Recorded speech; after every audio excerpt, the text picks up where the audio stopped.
Bom, e agora a gente fala sobre uma fintech especializada em agronegócio que participou de um encontro com investidores de Londres, Berlim e Haia para mostrar o potencial brasileiro no setor e os projetos sustentáveis do país, com o objetivo de atrair investidores nacionais e internacionais. Agora a gente vai falar ao vivo com o CEO da Thrive, o Fabrício Rezende, aqui com a gente. Oi, Fabrício, bom dia. Como é que vem esse trabalho? Como é que vocês trazem, né, como ponto-chave aí desse encontro, dessa reunião, desses investimentos, dado todo o protagonismo que o Brasil tem tido em relação a questões de produção rural sustentável? Bom dia a todos, tudo bem?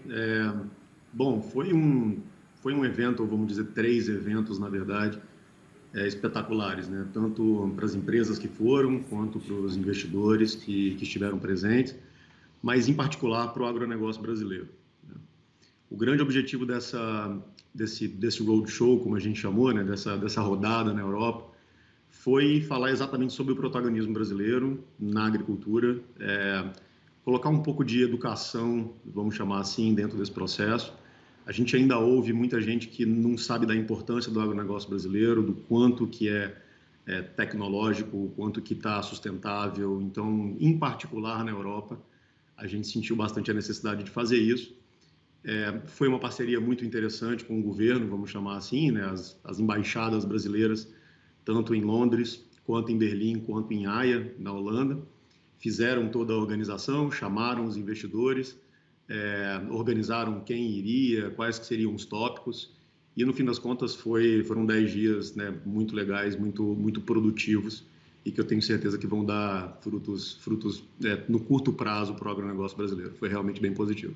Que bom, a gente teve logo na abertura aqui do programa da edição de hoje, direto de Bonn, na Alemanha, alguns detalhes, né, da Conferência Climática, que é um pré-evento aí que antecede então a COP28, que neste ano será ali nos Emirados Árabes Unidos, em Dubai, e tem início no fim de novembro e início de dezembro também. Ou seja, a gente teve ali algumas questões mais pontuadas, esforços do governo, mas de fato faltam alguns avanços, né? E um desses pontos é a questão de regulação do crédito de carbono. Como é que vocês também têm visto esse mercado, as possibilidades, o que vocês sentem do cenário europeu diante do Brasil, dado todas as vantagens que a gente tem por aqui?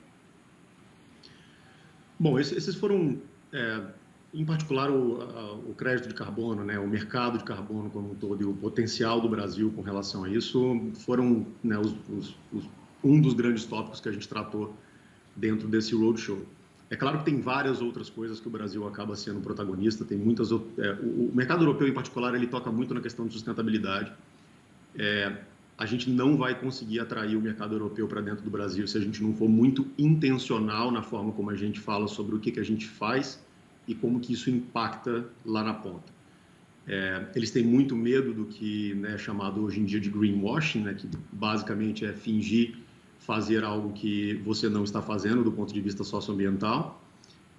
Então, para isso, realmente precisa ter todo um arcabouço, né, legal, regulatório, mas também uma forma muito clara de provar como que a gente faz as coisas bem feitas no país, tá?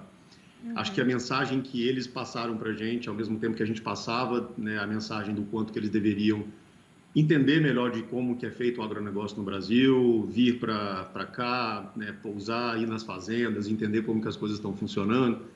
Do lado de lá também eles foram muito claros em falar, temos intenção, sabemos que o Brasil, de fato, é o motor alimentar do mundo nos próximos anos, a gente precisa saber como que as coisas estão acontecendo lá.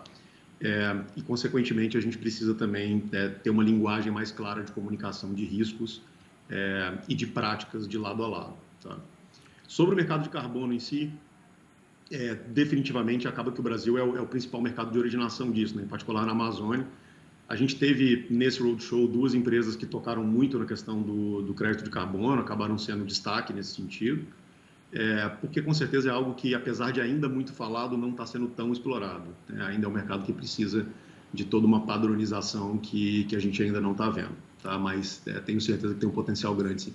Exato, né? Sempre que a gente fala nesse mercado de carbono, tem o regulado, voluntário, está tendo já as discussões em relação à PL, né, do mercado regulamentado, ou seja, o que vai trazer, de fato, bastante vantagens aí para o nosso país. Agora, esses outros pontos, né, deu para falar um pouco de ILPF, das alianças com a Embrapa, em relação a Embrapa e companhias privadas também, no intuito de melhorar a nossa produção sustentável. Outros pontos assim prioritários, vocês chegaram a mostrar, né, a um acordo para realmente suprir, ter esses investimentos, Fabrício?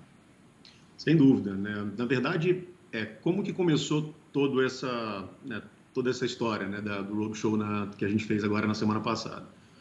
Aproximadamente um ano, né, em agosto de 2022, a Thrive, junto com outros parceiros, como a Alpea, como a SIM, a gente lançou uma operação no mercado que era uma operação para poder diminuir o desmatamento. Basicamente, era uma operação, um CRA, né, largamente conhecido nesse mercado, mas foi o primeiro CRA em dólar para produtores rurais diretamente, registrado em Viena.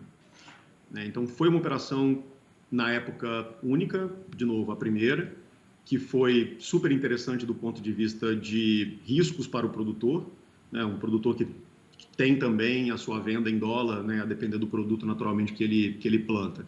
Ele também toma a sua dívida em dólar, isso acontece bastante no mercado, e com taxas extremamente atrativas para ele. Qual que era o único contraponto que a gente pede nessa operação, que é uma operação que a gente chama de, né, em tradução aqui, é um instrumento de financiamento de commodity responsável. Acho que essa é a tradução mais clara dessa operação. Basicamente, o que a gente pede é que tenha um excedente de mata preservada com relação ao que a nossa legislação já pede. Tá? A gente foi apresentar essa operação em agosto do ano passado, em Londres, foi fazer, na verdade, a celebração dela, levamos, né, os produtores, os investidores, Sim. Colocamos todo mundo, chamamos a embaixada adorou o que viu e falou: Fabrício, vamos fazer mais, vamos fazer isso ao redor da Europa inteira, vamos mostrar isso para vários investidores em vários países, de várias formas, e com isso que a gente trouxe também novas empresas, não só a Thrive, para poder mostrar o que elas têm feito na agricultura brasileira.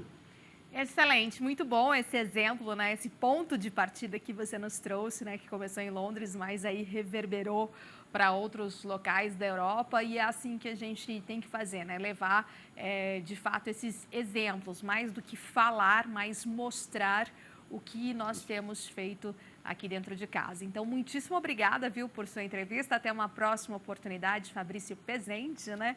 E seja muito bem-vindo sempre, viu? Imagino. Obrigado a você pela oportunidade. Tchau, Bom tchau. dia. Bom dia. Tchau, tchau.